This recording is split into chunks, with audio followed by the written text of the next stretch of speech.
Bonjour à tous, j'espère que vous allez bien. Donc, dans cette première vidéo du chapitre trigonométrie, je vais vous parler de mesures d'angle. Donc, tout d'abord, vous connaissez bien les degrés. Donc, qu'est-ce que c'est que les degrés? Donc, historiquement, dans l'Antiquité, pour simplifier des problèmes de partage d'angle, donc on a divisé tout un cercle, donc sa circonférence, en 360 parties égales, et ces parties, on les appelle degrés. Et ça se note comme ceci. Quand on a un nombre décimal de degrés, en fait, il y a deux façons de les écrire, soit en décimale, soit en degrés, minutes, secondes. Si vous voulez, un degré est divisé en 60 minutes, chaque minute est divisée en 60 secondes. Donc au total, un degré est divisé en 60 minutes, mais aussi 3600 secondes, puisque si on divise par 60, puis par 60, c'est comme si on divise par 3600. Maintenant, je vais vous montrer comment on passe d'une écriture à l'autre.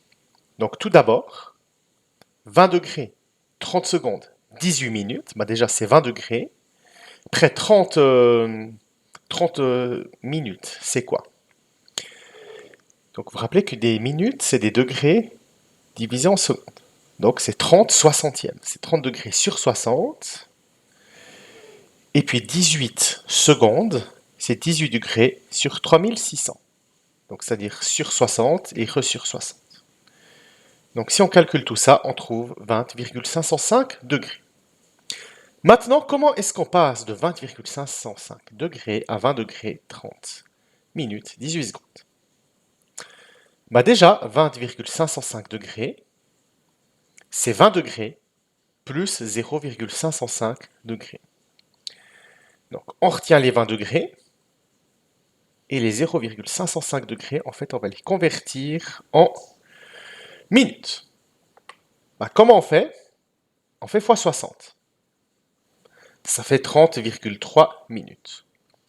Donc, 30 minutes plus 0,3 minutes. Mais ces minutes, on va les convertir en secondes. Donc, comment on fait pour convertir des minutes en secondes? On fait x 60. Et il se trouve que ça fait 18, donc on retrouve 20 degrés, 505, 20, ça fait 20 minutes. 20 degrés, 30 minutes, 18 secondes. Mais finalement, quand on est des degrés minutes secondes ou des degrés tout court, bah on voit que finalement cette division par 360, bah finalement elle sort d'où? En fait, puisqu'on travaille habituellement en base 10, pourquoi on n'a pas divisé toute la circonférence d'un cercle en 100, ou bien en 1000, ou en 10, même si ça serait pas forcément évident? En fait, puisque comme je l'avais dit avant, c'était dû à des problèmes de partage, en fait 360 c'est un nombre qui a beaucoup de diviseurs. Donc c'est la raison pour laquelle on a divisé tout le cercle en 360 parties égales appelées degrés. Mais maintenant, on va voir une autre façon de parler d'angle. Donc, tout d'abord, qu'est-ce que vous voyez ici? Vous voyez un cercle et des axes. Le centre de ce cercle, c'est l'origine. Et vous voyez un angle AOB. Et un arc de cercle. Donc, est-ce qu'on est d'accord que si le point B avait été ailleurs, l'angle aurait changé? Et donc, la partie en bleu aussi. Donc, ce qu'on pourrait faire, c'est définir la mesure d'un angle par ce qui figure en bleu ici. Sauf que ça dépendrait du rayon du cercle. Parce qu'en effet, si on prend deux cercles différents, la partie pour un angle est fixée, ben, la partie bleue, elle ne mesurait pas la même chose. Donc, qu'est-ce qu'on va faire pour se simplifier?